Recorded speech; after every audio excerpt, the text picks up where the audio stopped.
I was brought up very Catholically, like very strictly religious, so there was no like MTV allowed. A&R from Universal was at one of the gigs, and then like a week later I was signed and moving to London. My brother died, and I had to like go. So like I was supposed to be here for like long. Hi, this is Lauren Engel. Today I'm here with GIA KOKA. Hi. So you were actually born in Poland, right? Yes, true. And then did you move to like Holland when you were? Yeah, when I was 11, my mom brought me to Holland. She fell in love with this Dutch guy. Oh. And they got married. So I kind of grew up in between two countries. Yeah. And then even since a young age, or how old were you when you started listening to like Aliyah and all the R&B stuff? I mean, the thing for me is like why the big passion for that kind of stuff came is because I was brought up very Catholically, like very strictly religious, so there was no like MTV allowed. So of course I get like rebellious. That's how it works. So yeah, I used to like secretly watch MTV, and then like in the 90s the Aliyah thing, and then I don't know, Michael Jackson, like all that kind of stuff. Just hip hop was so big then. It was like the greatest hip hop era.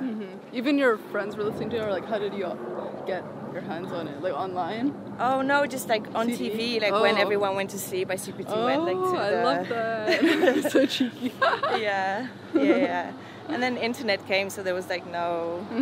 But yeah, before internet, definitely MTV was like my savior. Were you already like writing songs back then? Yes, I've always been writing. Wasn't very good, but yeah, I always used to write. I was a very intense child with a lot of thoughts, a lot of opinions. So yeah. And then, but like I'm doing it like professionally, not for a long time now. Were you also going through like depression, anxiety at that point? Yes, 100%. I don't know. I was just like very, like I said, was a very intense child, and so many things happened in my childhood. So many, like moving in between countries and just having a very, very rough upbringing with a lot of like contrasts. Religion, strict, and then my dad was a very like a rock and roll artist kind of guy. Oh wow. So it was very different. Exactly. So there's like so many contrasts in my life, so I was kind of like twisted somewhere in between just different worlds, you know. Yeah. Were you more similar to your dad, like wanting to be like a musician, or like he was just into rock and roll, right? No, he was like a kind of rock and roll personality. He's a sculptor, so he's a different kind of artist. But his life was like just parties and women and just all of that kind of stuff. So it was very intense for a little girl. Wow. But what did your mom do? My mom was an architect. Oh. So yeah. So she just wanted like a stable life. It was kind of a weird little thing they had. But yeah, it was totally like my mom always like she was like the one I would go for like love and comfort. And my dad was just never there. But I kind of had always like a special connection to him, like artistically and stuff like that. So it's cool. Yeah. Yeah. How did you get yourself in the music scene initially? Because when you were young, you already went to London, right? Yeah. So I got, when I was 18, I got signed. No, actually, it was a little bit later. It was 19, 20. I got signed in my first major deal. Yeah. How did you even get your name out there? Oh, I was just like doing gigs everywhere, just like for fun, and then there were a lot of like places you can perform in Holland. Yeah, like cafes and just clubs, just random stuff with bands, and then an A&R from Universal was at one of the gigs, and then like a week later I was signed and moving to London. So it was like. Did you already have a lot of music that you wrote to show him? Yes. Always had a lot of music. But back then I didn't really know like what I wanted to say, what I wanted to do. I was just starting everything. Didn't know anything about the business, you know. So I just like jumped in the unknown. What did your parents think? Because like, they were like, I taught them at a very young age that I'm just gonna do whatever the fuck I want. and he did, yeah. So I did. So at some point they were like, I never went to school and never, just was like such a rebellious little kid. Were you ever scared that because you were young at that point that people would like manipulate you, sign bad contracts? Oh yeah, it was a terrible contract. It was terrible. I didn't even like get a lawyer or anything. Just like signed the contract and went, which is fine. I learned a lot from it. Yeah. I just like traveled around and got to work with like amazing producers and writers and like learned all my stuff that I now can use, you know. So it was great, but it wasn't like that deal wasn't supposed to work for me, you know. So were you doing songs that reflected your what you were going through, or were they kind of just making you trying to write hits? Yeah, totally. It was like very commercial deal, very just writing pop songs. I didn't even get to choose what I wanted to put on the album. Oh wow, so they just wanted you to be like a pop star. Yeah, exactly. Yeah. Which obviously I'm not. Like I'm a different kind of, like you have different types of artists, you know. Like I have to just to be happy and to be like the best at what I am, I have to be just do what I really want to do. So otherwise you can just feel it that it's not authentic. And then what happened after? After I just like kind of at some point just got so frustrated and with the deal, so just like kind of waited it out. And then when it was done, I just like packed all my bags and did like sold everything on eBay that I owned and moved to LA. And like I was like, okay, I'm just gonna do the writing thing here and just get to know the industry and stuff like that. Did you know people in LA? No, I didn't know anyone. So how were you reaching out to people for sessions?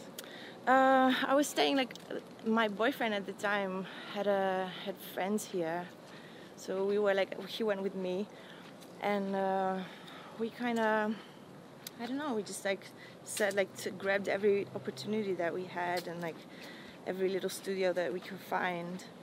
But then my brother died, and like, I had to like go. So like I was supposed to be here for like long, you know what I mean. I was just like wanted to be here, but then the brother thing happened, so everything kind of stopped, and I moved to Poland to be with my dad and to kind of take care of my family.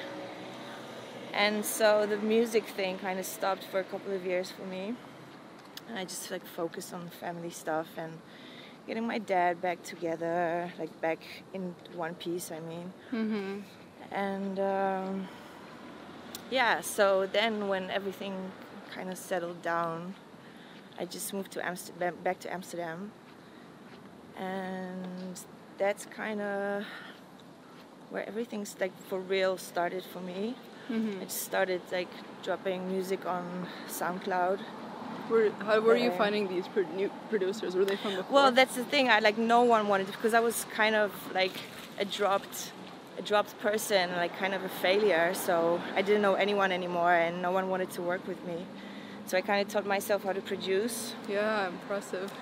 And just started dropping all my stuff on SoundCloud, and then it went viral. From blogs? Yeah. Like people started to notice, and they really liked it.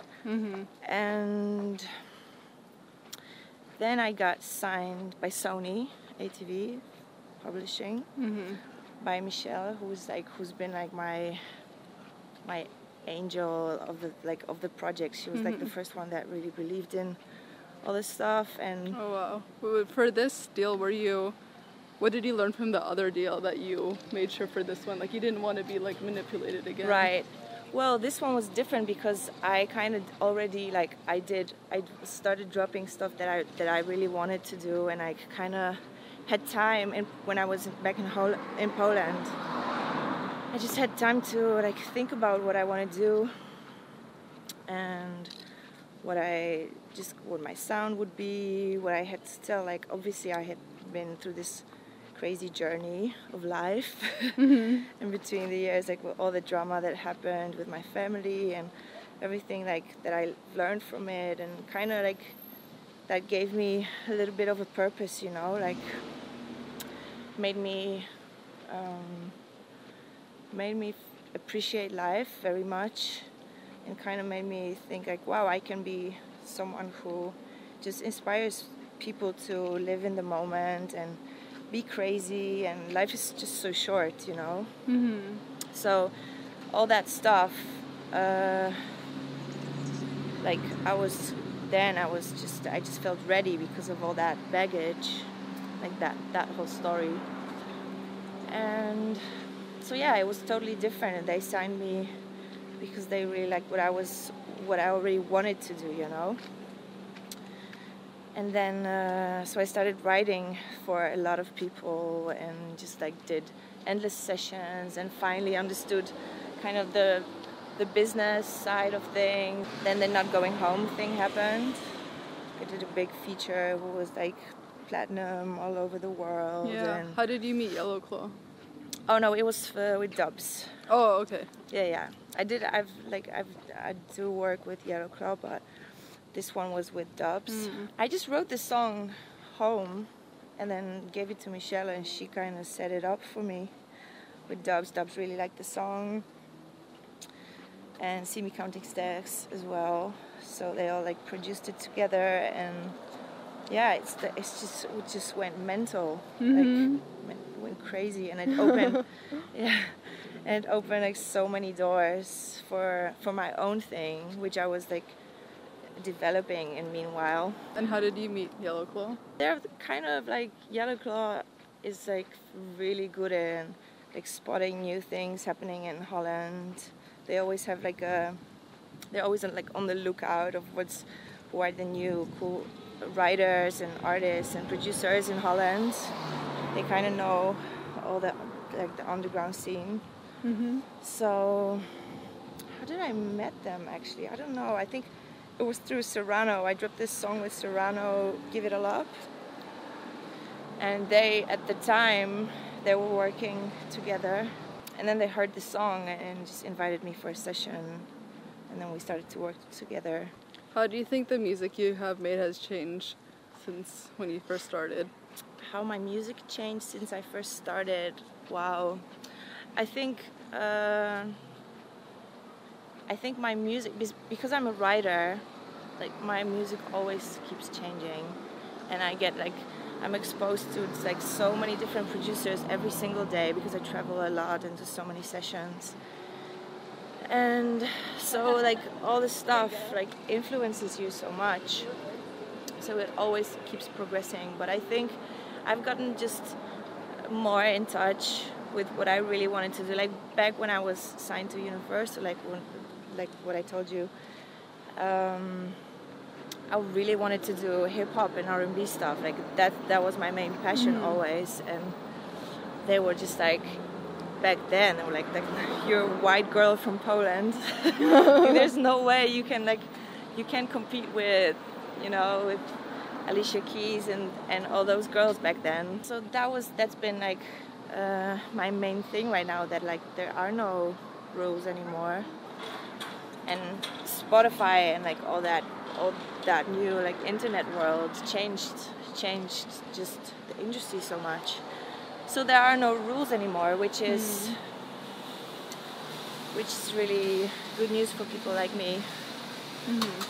So yeah, that changed. Yeah. Just being not giving a fuck about stupid rules from A&Rs. Yeah. How would you say you've grown as a person since when you were younger? I have been through so many ups and downs, and so many intense things happening in my life, like with heartbreaks and the loss of my brother, and just dealing with the industry as a woman, which can be so heartbreaking sometimes. I think that I'm just now very kind of like confident, but not in a ignorant way, but just in a confident, like embracing everything. Like I'm just as me as I am. Like I used to feel so embarrassed for feel like being depressed or just being a very kind of a not. I just never fitted in, you know. Like was always like the tall girl, or the crazy girl, or the alcoholic girl, and I smoke, and like I do all these things, and love partying. I love falling in love, and then I just like, and then my heart breaks, and I get like fucked up for a month, and like I go through everything so intensely and so 100%. And I used to be very like embarrassed about that. I had anxiety about just, I don't know, just leaving the house because I thought people were judging me because I was crazy. But now, so that's what I mean with like being confident about that, just like embracing all those unique things about yourself, because I think that everyone, I think all the crazy parts and all the like different stuff that make you unique, like are supposed to be cherished. You know, that's what makes you special. So I think that, and just appreciating real friendships and real people around me, people who like are honest, and just stuff like that, just realness. Like that's what I'm interested in. I'm not interested in some crazy, that's like some dream, you know. I just want real life and real music and just being authentic. And I think that's my thing. Are those the kind of inspirations and themes for your music coming up, or what are they? Yeah, they're definitely, it's been a journey as well, with this time with being signed at Universal Germany, because I have like so much music laying around from over the past 2 years. And so I just really want to make authentic, inspirational stuff for young girls, and not even young girls, just everyone who's a little bit maybe afraid to embrace themselves, or I don't know, just that I just want to, like, my message is to, it's okay to be anything you want to be and to do anything. You don't owe anyone anything. What does success look like to you? Success?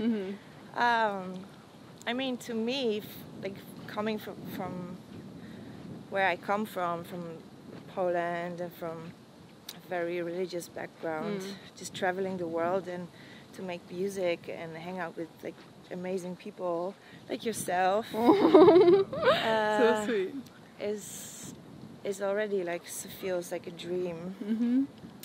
But I just want to keep doing my music and getting like more deeper and deeper into it, and like having just to come to a point where I don't have to explain it anymore and just do whatever I want to do. And just keep traveling the world, keep meeting amazing people, touring, doing festivals, doing amazing videos, visuals, just everything that I'm doing, just like more and more free every time. What does love mean to you? What does love mean to me? Oh my God. It's such a good and deep question. I think love has to come within, and that comes after like healing from all your past pains and disappointments, and it can mean romantic love, or it can mean loving your life, or loving stuff that you're doing. Like love is such an abstract concept, but I think you can feel it at its best and at its most authentic when you're just okay with yourself and you just embrace life as it comes and you're okay with that. Like I used to be so scared of being alone. And so I don't know, so like when I was in relationships, they were like so intense, and I always like attracted bad guys and stuff like that. But also in friendships, like whatever, you know, love is everywhere. Yeah. So I think I'm the most loving person in every way when I'm just cool with myself. I love that. Yeah. Last question. What do you want to be remembered for? I would want to be remembered for the girl that has broken like all the rules of the society and proved that there are no rules. Yeah. And that they're all stupid, and that there's like the only rule is to make yourself happy and just enjoy this life because it's so short, you know? Yeah. For sure that. This is so awesome. Thank you so much. I love this. Thank you so much. Bye, guys.